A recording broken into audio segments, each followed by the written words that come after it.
मत अनुसार प्रेम सहित आसन धरो बाबा पधारिए पवन कुमार।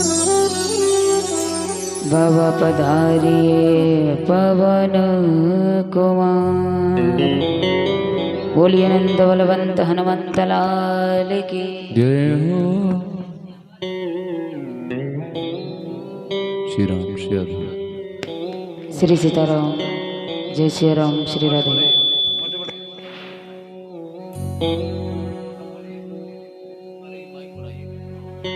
बोलिए राजा रामचंद्र भगवान की जय हो।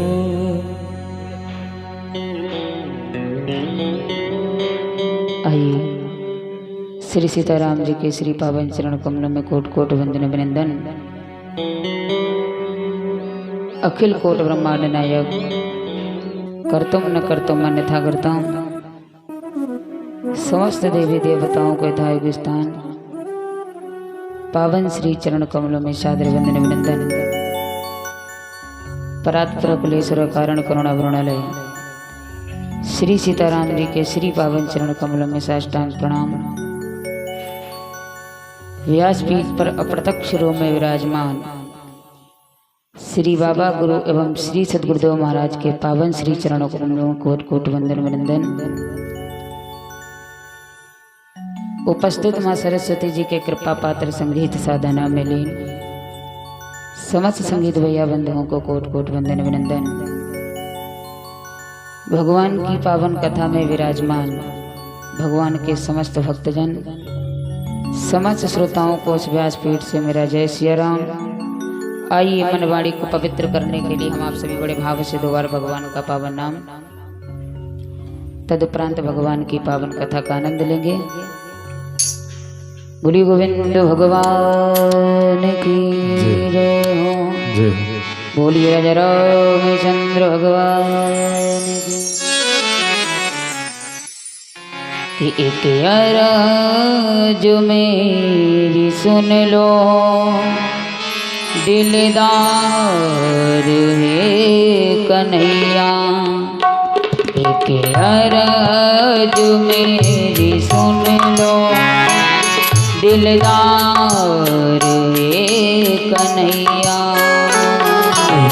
अर्ज मेरी सुन लो दिलदार हो कन्हैया। एक अर्ज मेरी सुन लो दिलदार है कन्हैया। एक अर्ज मेरी सुन लो दिलदार है कन्हैया। कर दो अदम की नैया बब पार हो कन्हैया। कर दो अधम की नैया भव पार कन्हैया। कर दो अदम की नैया बब पार हो कन्हैया। कर दो अधम की नैया भव पार है कन्हैया। अर्ज मेरी सुन लो दिलदार हो कन्हैया। अर्ज मेरी सुन लो दिलदार हो कन्हैया।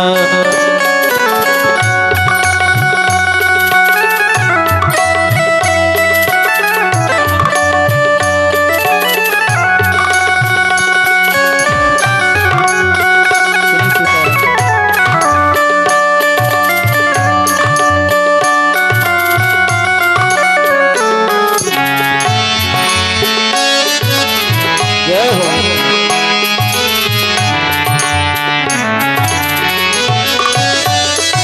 अच्छा हुआ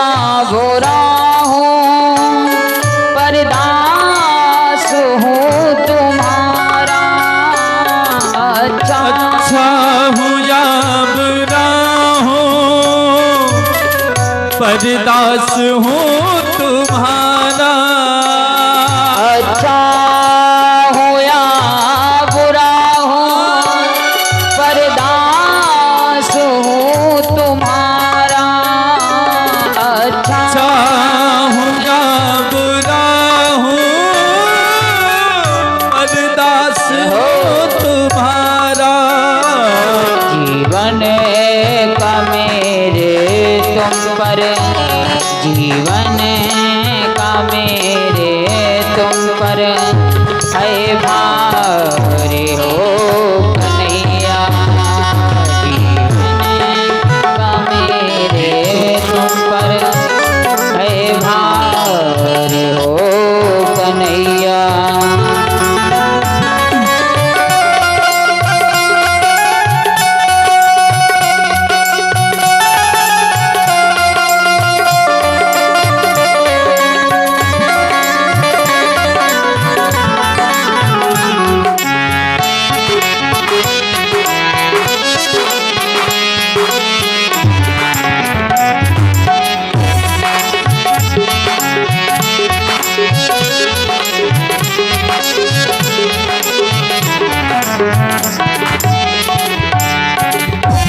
तुम हो अधम जनों का उद्धार करने वाले। तुम हो अधम जनों का उद्धार करने वाले। तुम हो अधम जनों का उद्धार करने वाले। मैं हूँ अधम जनों का मैं हूँ अधम जनों का सरदार हो कन्हैया। मैं हूँ अधम जनों का सरदार हो कन्हैया।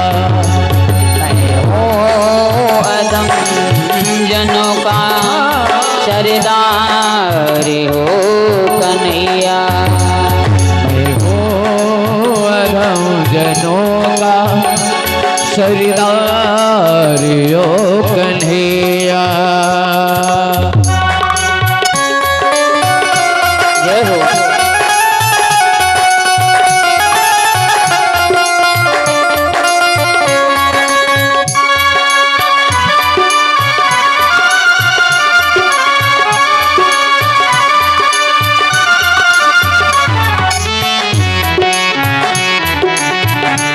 जय हो।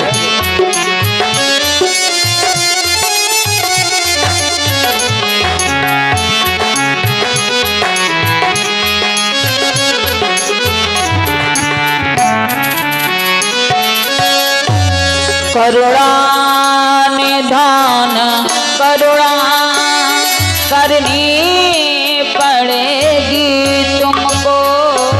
करुणा निधान करुणा करनी पड़ेगी तुमको। करुणा निधान करुणा करनी पड़ेगी तुमको। करुणा निधान करुणा करनी पड़ेगी तुमको। वरना ये नाम होगा वरना ये नाम होगा बदनाम हे कन्हैया। नाम होगा बदनाम हे कन्हैया। ओ अदम की नैया भव पार हो कन्हैया। कर दो अधम की नैया भव पार हो कन्हैया।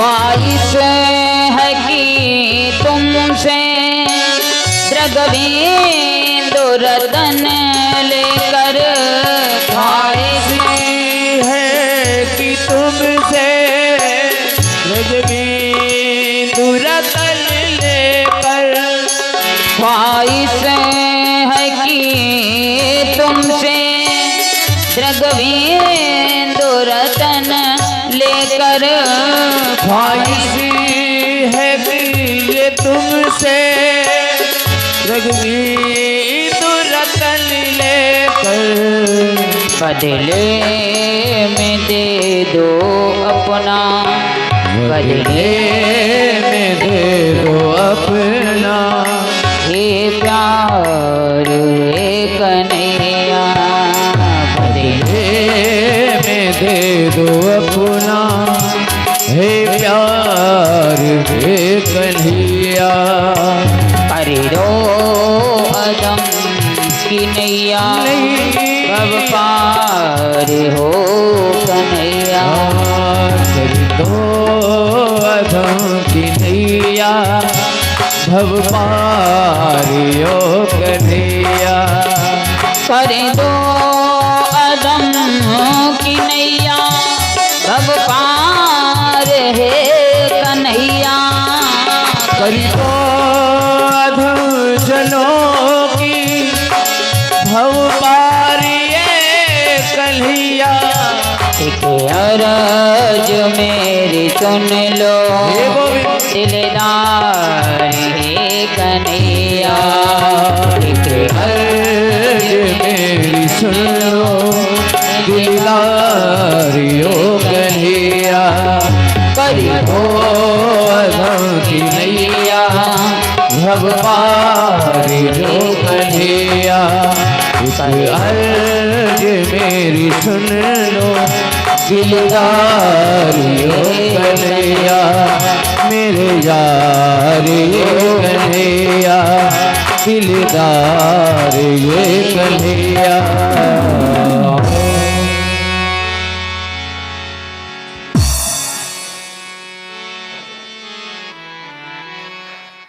श्री सीताराम। आइए श्री सद्गुरुदेव महाराज का आश्रय लेकर के हम आप सभी भगवान के दिव्य पावन कथा का रस आस्वादन करेंगे।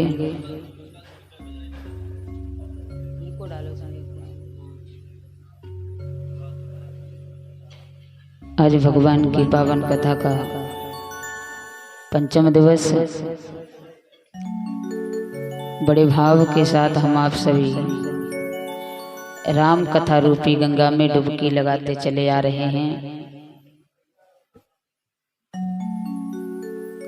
गोस्वामी जी ने भगवान की पावन कथा को गंगा के समान बताया है। एक गंगा वो है जहां जाकर के हम आप अपने तन के पापों को धुलते हैं, और एक भगवान शिव जी की ये कथा रूपी गंगा है, जिस कथा रूपी गंगा में हम आप स्नान करके अपने मन के पापों को धुलते हैं।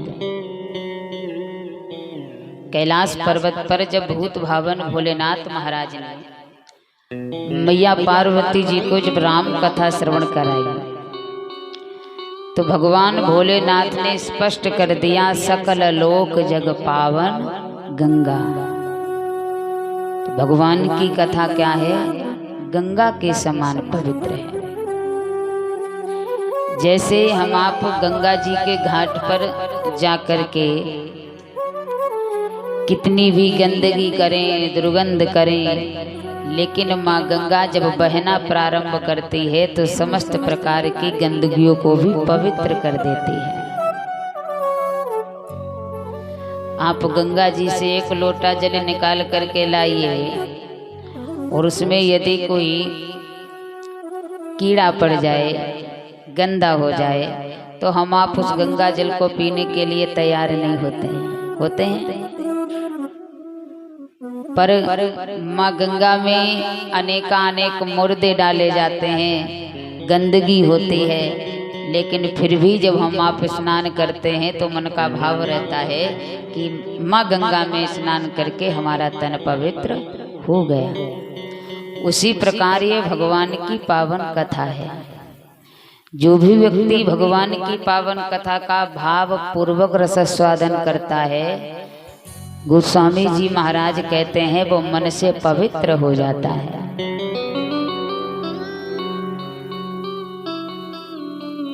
गोस्वामी जी महाराज ने लिखा है सकल लोक जग पावन गंगा। तो ऐसी भगवान की पावन गंगा में हम आप निरंतर डुबकी लगा रहे हैं। कल भगवान की पावन कथा को विश्राम दिया। बड़े हर्ष के साथ हम आप सभी ने भगवान के जन्म महोत्सव का आनंद लिया। कथा के बीच में निरंतर हम आप सभी से कहते हैं कि भगवान ने जो ऐसा शुभ अवसर दिया है तो इसमें भगवान की बड़ी विशेष अति कृपा है। जब अति कृपा राम की होई, पाँव धरे यह मार्ग सोई। अयोध्या में भगवान की पावन कथा चल रही है। यहाँ तक मुझे लगता है सबको शुभ सूचना मिली है कि अयोध्या में 1 मई से भगवान की कथा प्रारंभ होने वाली है। सबको सूचना मिली है, लेकिन यहाँ तक सब आ नहीं सके। सबको सूचना मिली है। हमारे अंकल जी ने सबको फोन कर कर के निमंत्रण दिया है कि भाई अयोध्या में भगवान की कथा होने जा रही है। अपना अमूल्य समय निकाल करके भगवान की पावन कथा में अवश्य पधारें। पर भगवान की महिमा देखिए कि पता सबको है, लेकिन यहाँ तक कोई आ नहीं सकता। आएगा कौन? जिसको भगवान स्वयं बुलाएंगे। कथा के प्रथम दिन निवेदन किया था, ये जो धर्म का मार्ग है इसको सरल मत समझिएगा। बड़ी कठिनाइयाँ आती आवत यही सर अति कठिनाई, राम कृपा बिन आई न जाई। जो नहीं आ सकता है वो कहता महाराज कहाँ है, बड़ी कठिनाइयाँ है, समय नहीं है। भगवान जब कभी कृपा करेगा तो जाएंगे। अरे भैया, कानों से सुन लिया कथा हो रही है, फिर भी यदि मेरा मन जाने को तैयार नहीं हो रहा है और हम इस बात को स्वीकार नहीं कर रहे हैं तो दोष भगवान का नहीं है। दोष किसका है? दोष तो हमारा है। जैसे आपके घर के द्वार पर माँ गंगा प्रवाहित हो जाएं, हम आप पैसे खर्च करके गंगा तट न जा पाएं, पर माँ गंगा यदि द्वार से गुजर जाएं और फिर यदि हम गंगा में स्नान न कर सकें, दरवाजा खोल करके बाहर ना आ सके, तो दोष गंगा का नहीं है, दोष हमारा है। क्यों? माँ गंगा हमारे द्वार तक चल करके आई है, फिर भी मैंने अपना द्वार नहीं खोला। इसी प्रकार ये धर्म का मार्ग है। कठिनाइयाँ तो बहुत आती हैं, लेकिन कहते हैं ना, जो व्यक्ति एक बार ठान लेता है तो उसको भगवान भी पूर्ण करता है। स्वयं चूम लेगी खुद आके मंजिल, मुसाफिर अगर अपनी हिम्मत न हारे। ये धर्म का कार्य है, इसमें कभी हिम्मत नहीं टूटनी चाहिए। तो ऐसे भगवान के पावन स्थल पर नवदिव्य श्री राम कथा का आज 5वां दिवस है। कल बड़े भाव से भगवान के पावन चरण कमलों में विराजमान होकर के भगवान के जन्म महोत्सव का हम आप सभी ने आनंद लिया। गोस्वामी जी कहते हैं अयोध्या में तो इतना आनंद हुआ, 1 महीने तक सूर्य अस्त नहीं हुआ। कौतिक देख पतंग भुलाना, 1 मास ते ही जाते न जाना। कौतिक देख पतंग भुलाना, 1 मास ते ही जाते न जाना। अयोध्या में जब बधावे बज रहे थे, खूब बधाइयाँ बज रही थी, तो कभी कभी हम आप कहीं जाते हैं, अगर सुंदर संगीत बज रहा है तो क्या सोचते हैं, अरे भैया एक भजन सुन ले फिर चले जाएंगे। लेकिन जब मन लग जाता है तो कहते हैं अच्छा ठीक है दूसरा और सुन लें तब चले जाएंगे। लेकिन जब पूर्णतया मन लग जाता है तो कहते चलो ठीक है अब आरती हो जाए तभी चलेंगे। यही स्वभाव भगवान सूर्य जी का बन गया। अयोध्या में इतना आनंद मनाया गया, इतना आनंद मनाया गया कि भगवान सूर्य भूल गए कि हमको जाना है कि नहीं जाना है। भगवान के प्राकट्य दिवस पर देवता प्रसन्न है, सारी प्रजा प्रसन्न है, माता पिता प्रसन्न है, लेकिन एक व्यक्ति सबसे ज्यादा दुखी है। कौन दुखी है? बेचारा चंद्रमा सबसे ज्यादा दुखी है। अब चंद्रमा बेचारा भगवान को याद कर कर के रोने लगा। भगवान ने देखा हमारे जन्म महोत्सव में प्राकट्य दिवस पर सारे के सारे महोत्सव मना रहे हैं, लेकिन ये मान भाव कौन रो रहे हैं? भगवान ने जब स्मरण किया, ध्यान किया तो चंद्रदेव महाराज रो रहे हैं। भगवान ने कहा चंद्रदेव से, अरे भैया हमारे प्राकट्य दिवस पर सब प्रसन्न हैं, लेकिन आप क्यों रो रहे हो? चंद्रदेव ने कहा पहले एक बात बताइए, क्या आप नहीं जानते हो कि मैं क्यों रो रहा हूं? भगवान ने कहा नहीं। चंद्रदेव ने कहा प्रभु आपके वाल स्वरूप का दर्शन सारे प्रजावासी कर रहे हैं, देवताओं ने भी आकर के कर लिया। सूर्य तो 1 महीने से अवध में टिका हुआ है, ये तो जाने का नाम ही नहीं ले रहा है, और जब तक सूर्य जाएगा नहीं तब तक चंद्र आएगा नहीं। भगवान ने कहा अच्छा तो इस बात को लेकर के दुखी हो?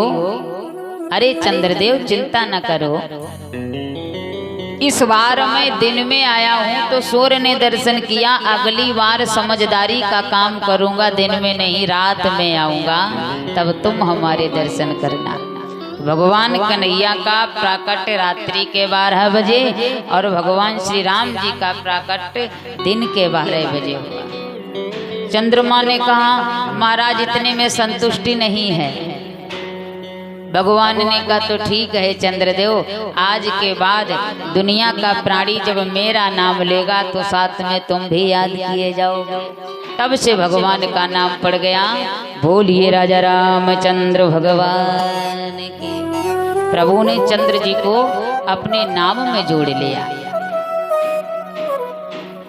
गोस्वामी जी कहते हैं, एक तरफ लिखते हैं कि 1 महीने तक सूर्य अस्त नहीं हुआ, और एक तरफ लिखते हैं मास दिवस कर दिवस भा मरमो न जाने कोय, रथ समेत रब था क्यों निशा कवन विदे हो।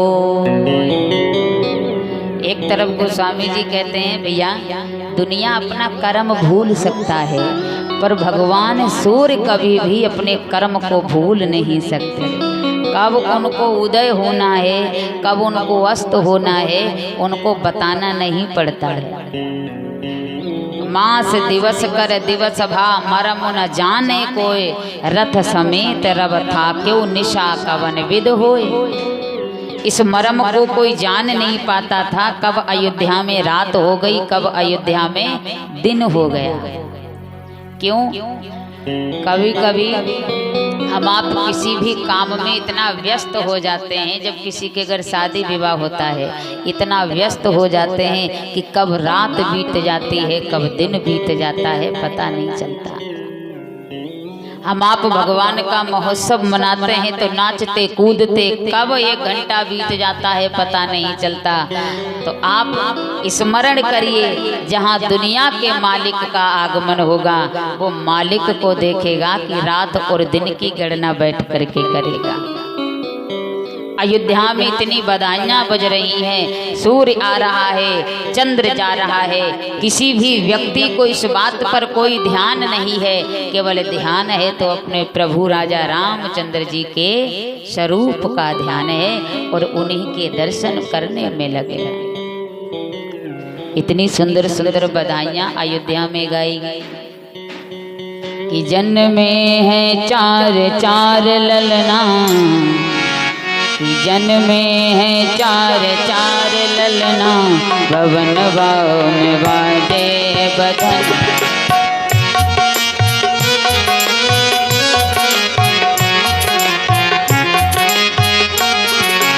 बाजे बधनवा बाजे बधनवा बाजे बधनवा बाजे बधनवा, चार चार जन्मे ललनवा, भवनवा में बाजे बधनवा।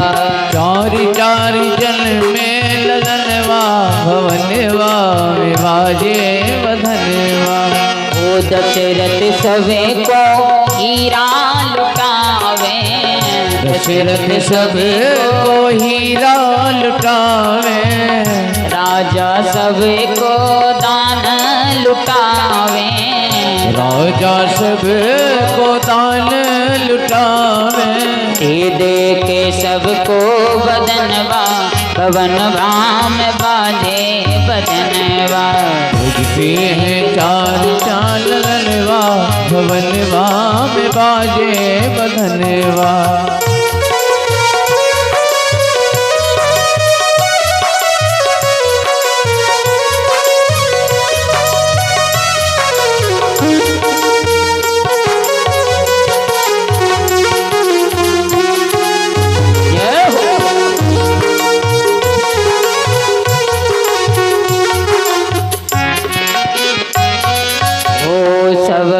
राजन देवे बधाई, सब मिल राजन देवे बधाई।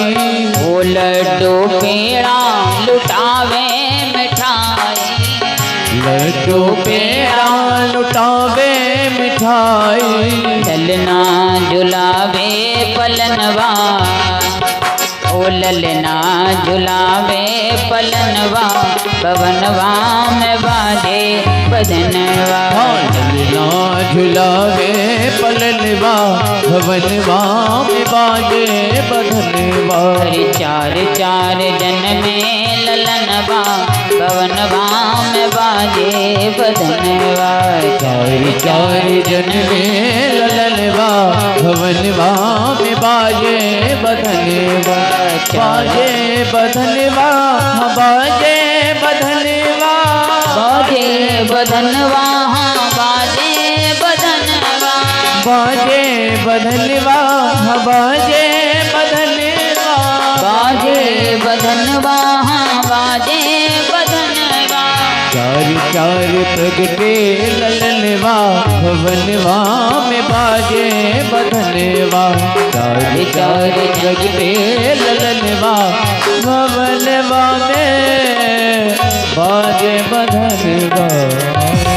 बोलिए राम लला सरकार की जय। इस प्रकार अयोध्या में खूब आनंद मनाया गया। जब आनंद हुआ, महाराज दशरथ जी ने बहुत प्रकार का दान दिया। महाराज दशरथ जी ने विचार किया कि अब चारों पुत्रों का नामकरण करवा दिया जाए। तो महाराज दशरथ जी ने नामकरण के लिए किसको चुना है? महाराज वशिष्ठ जी को। महाराज वशिष्ठ जी के द्वार पर महाराज दशरथ गए और कहा, गुरुदेव हमारे 4 पुत्र हैं और चारों पुत्रों का बड़े सुंदर तरीके से नामकरण होना चाहिए। संसार में नाम की महिमा बड़ी ही प्रबल है। व्यक्ति जैसे हम आप चाहे जितने धनी बन जाएं, हमारे शरीर से हमारे चेहरे से लोग हमको कम जानते हैं और पहचानते हैं, पर हमारे नाम में इतनी दम है प्यारे कि हमारे नाम को पता नहीं कितने लोग जानते हैं और पहचानते हैं। महाराज वशिष्ठ जी का जब आगमन हुआ, बढ़िया नामकरण की सुंदर तैयारी हुई। और जब कौशल्या मैया, सुमित्रा मैया, कैकेयी मैया जब अपने अपने लाला को लेकर के गोद में बैठी, तो महाराज दशरथ ने अपने गुरुदेव से कहा, गुरुदेव मेरे 4 पुत्र हैं, चारों पुत्रों के ऐसे नाम रखना जैसे हमारे पुत्रों के अंदर गुण हो, गुणों के आधार पर नाम रखना। यथा नाम तथा गुण। महाराज दशरथ जी ने कहा धरहि नाम जो मुन गुणे राखा। धरहि नाम जो मुन गुण राखा, जो हमारे बेटों के पुत्रों के अंदर गुण हो उन्हीं गुणों के आधार पर नाम रखना। अब महाराज वशिष्ठ जी विचार करने लगे कि राजा दशरथ कह रहे हैं गुणों के आधार पर नाम रखना। अब परमात्मा तो गुणवान है, अब इनके एक दो नाम हो तब तो नामों की छटाई की जाए। इनके तो अनेक नाम हैं कि इनके नाम अनेक अनूपा। इनके नाम अनेक अनूपा। ओ इनके नाम अनेक अनूपा। इनके नाम अनेक अनूपा। ओ इनके नाम अनेक अनूपा। इनके नाम अनेक अनूपा। मैं न पकायब सुमत अनुरूपा। मैं न पकायब सुमत अनुरूपा। मैं न पकायब सुमत अनुरूपा। महाराज वशिष्ठ जी ने कहा राजन इनके नाम अनेक अनूपा। मैं न पकह सुमत अनुरूपा। वैसे तो इनके अनेक नाम हैं, कौन कौन से नाम रखें, लेकिन एक बात कहें राजन, नाम तो इनके अनेक हैं लेकिन मैं अपने अनुसार ही इनका नामकरण करूंगा। महाराज दशरथ जी के समक्ष महाराज वशिष्ठ जी विराजमान हैं। तीनों माताएं अपने अपने पुत्र को लेकर के विराजमान हैं। सबसे पहले जो कौशल्या मैया की गोद में पुत्र है, महाराज वशिष्ठ जी ने कौशल्या के बड़े पुत्र का नाम रखा जो आनंद सिंधु सुख राशि सी करते त्रैलोक सुपासी। जैसे ही महाराज वशिष्ठ जी ने महाराज दशरथ जी से कहा जो आनंद सिंधु सुख राशि सी करते त्रैलोक सुपासी। जो आनंद के समुद्र हैं सुखों की राशि, सो सुख धाम रामयस नामा अखिल लोकदायक विश्राम। जो आनंद के समुद्र हैं सुखों की राशि हैं, ऐसे कौशल्या के बड़े पुत्र का नाम राम है। महाराज दशरथ जी ने जैसे सुना मन में विचार करने लगे, अगर हमारे घर राम जी का आगमन हुआ है फिर तो हमको माला फेरने की आवश्यकता नहीं है। दुनिया का मालिक मेरे घर में जब आया है तो फिर मुझे साधना और भजन करने की आवश्यकता नहीं है। महाराज दशरथ ने यही जान करके कभी भी भगवान को ब्रह्म के रूप में स्वीकारा ही नहीं। इसीलिए शास्त्र कहते हैं महाराज दशरथ जी की जब मृत्यु हुई तो महाराज दशरथ जी भूत बन गए। विचार करो, जिसकी संतान ब्रह्म हो, ब्रह्म का पिता यदि भूत बन जाए तो बड़े आश्चर्य की बात है। भगवान श्री रामचंद्र जी ने जब लंका में विभीषण को जब राजगद्दी पर बिठाया और राज तिलक किया तो वहां पर महाराज दशरथ जी का आगमन हुआ। भगवान ने जब महाराज दशरथ यानी अपने पिता को देखा कि प्रेत योनि में है तो भगवान ने कहा, पिताजी आप जैसे धीर धुरंधर राजा वो भी प्रेत योनि में।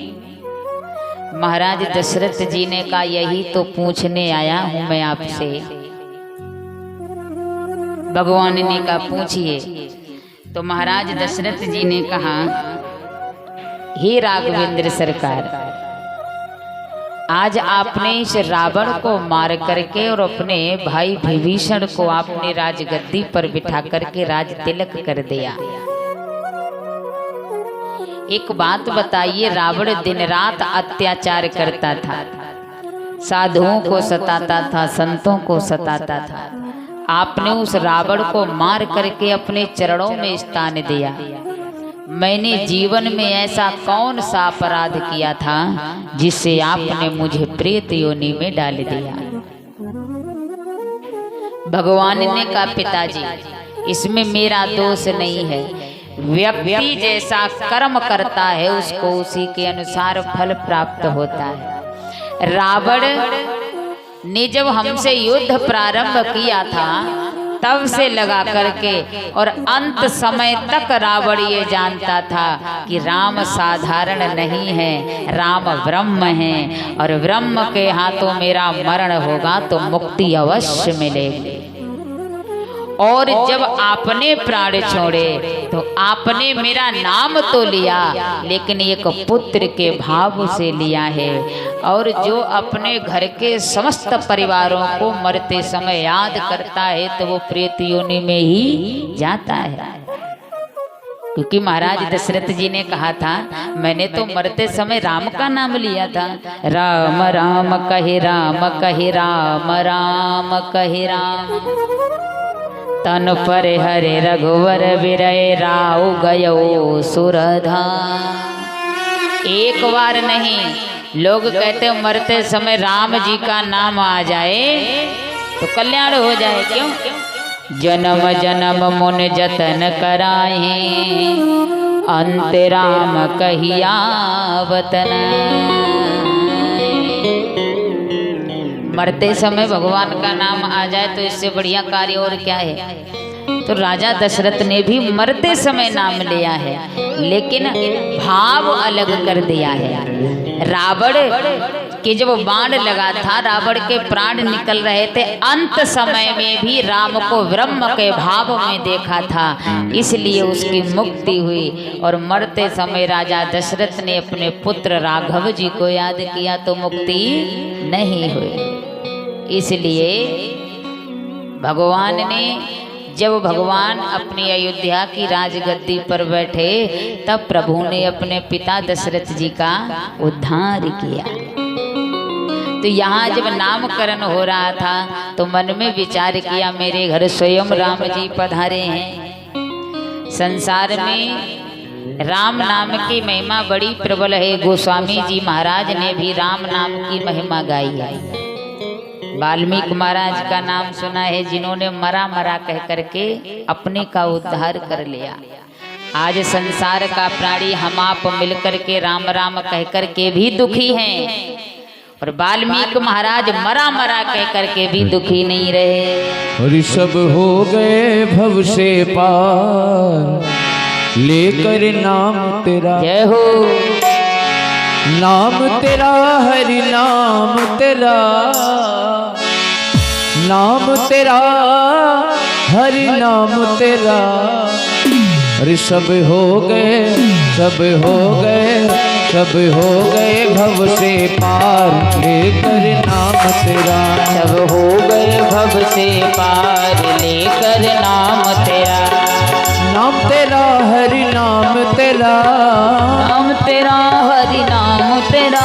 हाँ नाम तेरा हरि नाम तेरा, नाम तेरा हरि नाम तेरा। सब हो गए, सब हो गए, सब हो गए भव से पार लेकर नाम तेरा। सब हो गए भव से पार लेकर नाम तेरा।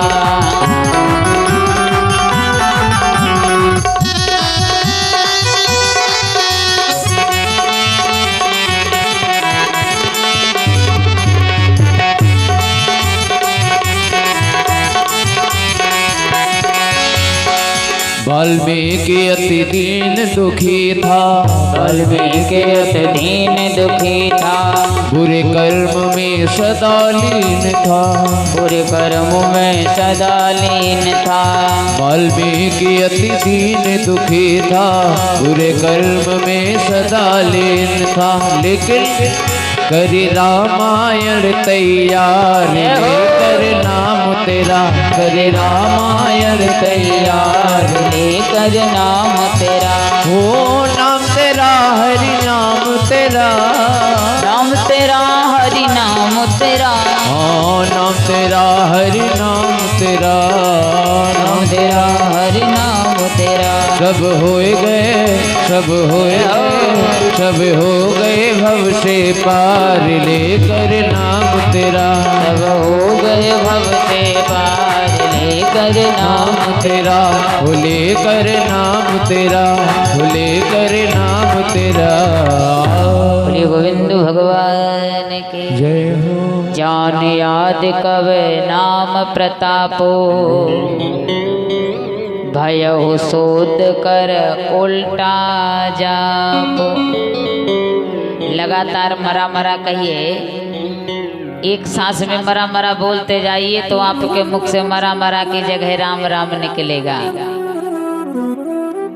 जैसे हमने कथा के प्रथम दिन निवेदन किया, राम के नाम से हम आप संसार में ऐसा कोई कार्य नहीं है जो कर नहीं सकते, लेकिन भाव के साथ केवल भगवान के नाम का स्मरण करना चाहिए। ये नहीं है कि जब हम दुखी हैं तो राम की माला फेरने में लगे हैं, कल को सुखी हो जाएं तो महीने भर राम जी को याद न किया जाए। राम नाम के हीरे मोती मैं बिखराऊं गली गली, ले लो रे कोई राम का प्यारा शोर मचाऊं गली गली। भगवान श्री रामचंद्र जी को स्वयं नहीं पता था कि मेरे नाम में कितनी ताकत है और कितना बल है। भगवान जब समुद्र को पार करके जब लंका गए, भगवान की सेना में दो वानर थे, एक का नाम है नल और नील। नल नील जब पत्थरों को समुद्र में छोड़ रहे थे तो पत्थर भाग रहे थे, तैर तो रहे थे, लेकिन जब समुद्र में छोड़ देते थे तो पत्थर तैरते थे लेकिन इधर उधर भाग जाते थे। हनुमान जी महाराज ने कहा इनको पत्थरों को जोड़ा कैसे जाए, तो हनुमान जी महाराज ने क्या किया, एक पत्थर पर रा लिखा और एक पर माँ लिखा। रा और माँ लिख लिख कर नल नील को देते रहे और नल और नील उन पत्थरों को समुद्र में छोड़ते रहे। अब न रा कहीं जाता था न माँ कहीं जाता था, दोनों आपस में मिल जाते थे। भगवान ने कहा ये कौन सा चमत्कार है, रा और माँ लिखने से पत्थर जुड़ जाते हैं। भगवान देखते रहे। भगवान ने सोचा अच्छा जब हमारे नाम से पत्थर तैर रहे हैं, जब हमारे नाम में इतनी ताकत है तो भैया हम में कितनी ताकत होगी। भगवान ने सोचा कि प्रैक्टिकल करके देखा जाए कि वाकई में हम में ताकत है कि नहीं। अब भगवान ने क्या किया, भगवान ने सोचा इन वानरों के सामने यदि मैंने कुछ भी किया गलत हो गया तो वानर चंचल स्वभाव के होते हैं, ये सब हमारी हंसी बनाएंगे।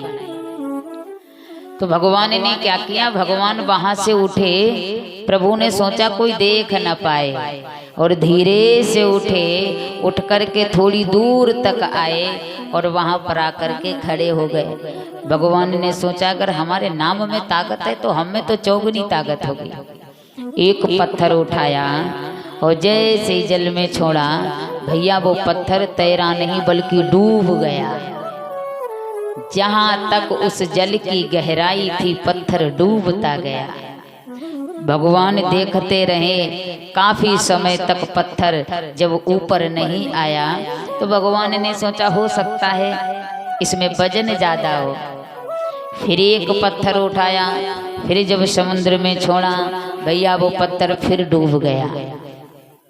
भगवान ने सोचा मैं स्वयं राम हूं तो मुझे अपने नाम को लिखने की आवश्यकता नहीं है। धीरे धीरे भगवान ने सारे पत्थरों को छोड़ दिया और सारे पत्थर उसमें डूबते गए। हनुमान जी महाराज ये दृश्य देख रहे थे। हनुमान जी महाराज ने आकर के भगवान के सामने खड़े हो गए और भगवान से कहा क्यों प्रभु एक बात बताओ, आपको पता है कि यहाँ पुल बांधा जा रहा है, अगर पत्थर की कमी हो गई तो कहाँ से लाएंगे? बार बार पत्थर उठा करके आप समुद्र में फेंक रहे, उसका कारण क्या है? भगवान ने कहा हनुमान जी इसका मतलब तुम देख रहे थे। हनुमान जी ने कहा क्यों न देखूं। राम जी ने कहा अच्छा तो तुमने चोरी की है। हनुमान जी ने कहा देखो हमने तो आप ही से चोरी की है, पर आपने तो सभी वानरों से चोरी की और एकांत में आके खड़े हो गए। पहले ये बताइए कि ये पत्थर क्यों छोड़ रहे हो? भगवान ने कहा हनुमान जी एक बात बताओ, जिन पत्थरों पर तुम मेरा नाम लिखते हो वो तैर रहे हैं, लेकिन हम स्वयं राम हैं तो मुझे अपने नाम को लिखने की आवश्यकता क्या है? हनुमान जी महाराज मुस्कुराए, बोले प्रभु किसने कहा कि आप में ताकत है? अरे आप में तो बिल्कुल ताकत नहीं है, क्योंकि आप भी जब भी हमारे पास आते हो जब पहले हम तुम्हारा नाम लेते हैं तभी आते हो। नाम से पहले आप नहीं आते हो, नाम के बाद ही आप आते हो। और जिन पत्थरों को राम नाम तैरा रहा है, आप सोचो कि आप में ताकत है तो आप में क्षण मात्र भी ताकत नहीं है। ना मानो तो आप पत्थर पर अपने नाम को लिख करके देख लीजिए। दूसरी बात प्रभु, परमात्मा का कार्य है जीव को पकड़ना, परमात्मा का कार्य जीव को छोड़ना नहीं है। अरे जो एक बार परमात्मा के हाथ में हाथ दे देता है और यदि परमात्मा उसको छोड़ देता है तो भवसिंधु में डूब जाता है, वो कभी उबरता नहीं है। आपने इन पत्थरों को अपने हाथों से समुद्र में छोड़ दिया है। अब बताइए जिसको भगवान छोड़ देता है उसको डूबने के सिवा कुछ दिखाई नहीं देता है। आपने इन पत्थरों को छोड़ दिया है, अब ये बेचारे डूबेंगे नहीं तो कहाँ जाएंगे? और वो पत्थर इसलिए तैर रहे हैं क्योंकि उन पत्थरों पर आपको आपका नाम लिखा है और उन पत्थरों को आपके नाम का सहारा मिल रहा है, तो आपके नाम के सहारे समुद्र में तैर रहे हैं। भगवान ने कहा हनुमान यदि ये बात सत्य हो जाए, एक पत्थर लिया और स्वयं भगवान ने अपना नाम लिखा, एक पर राम और एक परमा जब लिख करके भगवान ने जब समुद्र में छोड़ा तो भैया वो राम नाम लिखा हुआ पत्थर वहीं जाकर के टकराया जहां नल नील समुद्र के अंदर पुल को बांध रहे थे। आज प्रभु ने जब इस दृश्य को देखा तो प्रभु हनुमान जी के सामने झरझर आंखों से अश्रु बहने लगे। भगवान इतना रोए और हनुमान जी को हृदय से लगाया, हे हनुमान जी आज संसार में मेरे नाम की महिमा यदि है तो आप जैसे भक्तों ने ही संसार में हमारे नाम की महिमा गाई है। नाम की महिमा न खाली जाएगी, ये दवा हरगिज न टाली जाएगी। तो संसार में राम नाम की बड़ी महिमा है। आप चाहे कितने दुखी बैठे हो और यदि आपने एक बार भगवान के नाम का भाव से स्मरण कर लिया तो हमें दोबारा कभी भी दुखी होने की आवश्यकता नहीं है। अंतर सिर्फ इतना है कि हम आप थोड़ा समय निकाल करके कम से कम भगवान को याद तो करें। आप किसी रिश्तेदार को याद न करो, किसी पड़ोसी को याद न करो तो भैया वो भी तुम्हें याद नहीं कर। किसी को याद करते रहते हो तो उससे आपका अगाध प्रेम स्नेह बढ़ता है, और जब भगवान को हम इतना याद करेंगे तो भला भगवान का प्रेम